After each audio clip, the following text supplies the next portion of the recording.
Le code d'erreur 2 sur un climatiseur peut avoir différentes significations, selon la marque et le modèle de l'appareil. Nous allons les regrouper par signification similaire. Signification numéro 1 du code d'erreur 2. Défaillance de l'un des deux capteurs de température situés dans l'unité intérieure ou sur l'évaporateur. L'unité intérieure d'un climatiseur de type split possède généralement deux capteurs de température ou thermistance. Un capteur de température intérieure, aussi appelé capteur d'air de retour. Ce capteur transmet à la carte électronique la température ambiante de la pièce, afin d'ajuster les stratégies de régulation de l'appareil pour atteindre le plus rapidement possible la température désirée par l'utilisateur. 2. Capteur de l'évaporateur, aussi connu sous le nom de sonde de tube ou capteur de puits dans l'unité intérieure. Ce capteur informe la carte électronique de la température de l'évaporateur pour éviter qu'elle ne descende à des niveaux qui augmenteraient le risque de givrage du serpentin de l'unité intérieure. Dans ce cas, le code d'erreur 2 est généré par la carte de commande de l'unité intérieure lorsqu'elle détecte, selon la marque et le modèle, un dysfonctionnement de l'un des deux capteurs mentionnés. Les pannes peuvent être dues aux raisons suivantes. A. Circuit ouvert. Le capteur est cassé ou son câble est coupé. Le courant ne passe pas, donc la carte ne reçoit aucun signal. En mesurant avec un multimètre déconnecté, la résistance sera infinie. B. Court-circuit. Les fils se touchent ou le capteur est endommagé en interne. La résistance se rapproche de 0, produisant une lecture anormale. C. Capteur hors plage. Certaines unités déclenchent le code 2 lorsque le capteur de décharge ou de température ambiante est défectueux. Le capteur fonctionne, mais il est mal calibré. La résistance ne correspond pas à la température réelle. Les marques qui utilisent généralement le code d'erreur 2 pour signaler ce type de problème sont LG, Samsung, Midea, TCL, Prime, Daulance, Volta, Beko, Blue Star, O, Daikin, York, Grey, Isance, Lennox, General Electric, Panasonic. Comment vérifier n'importe quel capteur de température? Comme certaines marques attribuent le code 2 spécifiquement aux capteurs de puits et d'autres aux capteurs d'air intérieur, il est conseillé de vérifier les deux capteurs selon les étapes suivantes. 1. Éteignez et débranchez l'appareil pendant quelques minutes, puis rallumez-le pour voir si l'erreur réapparaît. 2. Si l'erreur revient, commencez le diagnostic en ouvrant l'unité intérieure et en vérifiant la position correcte des capteurs ainsi que l'état de leur connexion.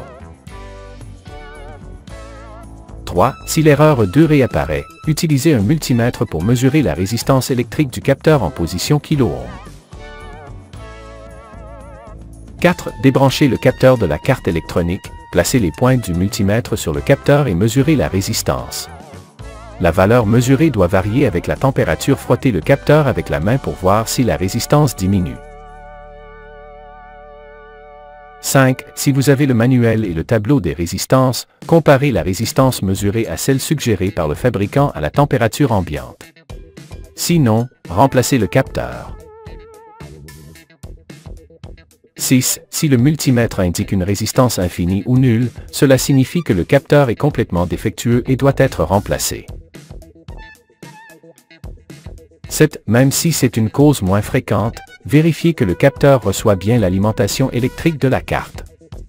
Pour cela, alimentez la carte électronique et reconnectez le capteur de température. 8. Avec le multimètre en position de tension continue, placez les pointes sur le connecteur du capteur. Le multimètre doit indiquer environ 2,5 volts. Signification numéro 2 du code d'erreur E2. Protection contre le givrage de l'évaporateur. L'appareil détecte une température trop basse dans l'évaporateur. Il active un mode de protection pour éviter la formation de glace. Marque concernée: Whirlpool, Electrolux,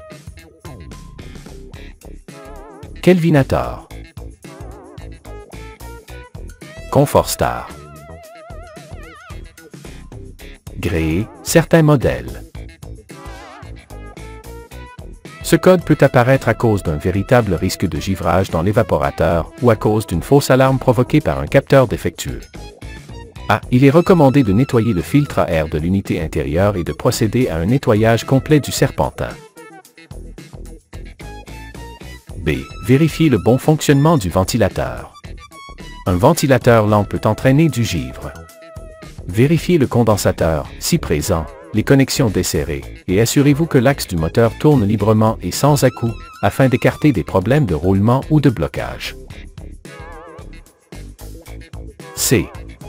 En cas de fausse alarme de givrage, vérifiez si le capteur de puits est mal calibré à l'aide de la procédure décrite précédemment pour diagnostiquer les capteurs.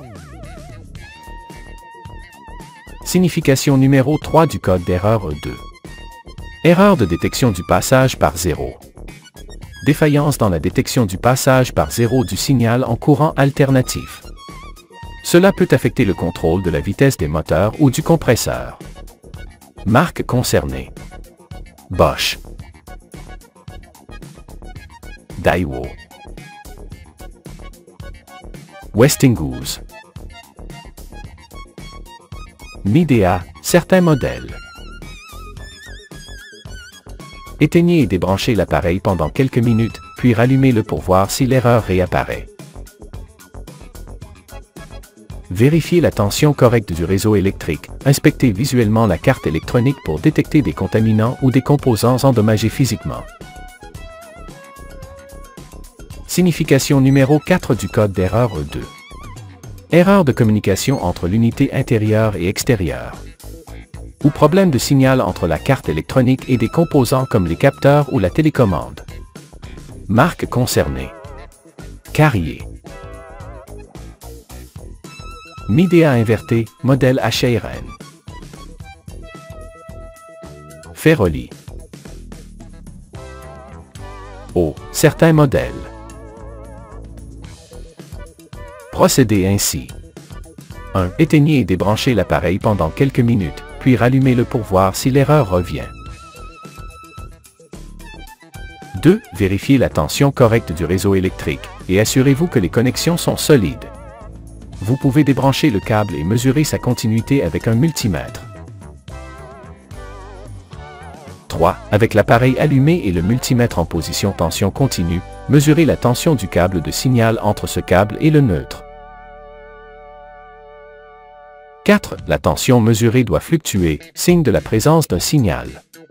Sinon, une des cartes électroniques est probablement défectueuse. 5. Si vous soupçonnez un problème sur une des cartes, concentrez-vous sur les optocoupleurs liés au circuit de communication.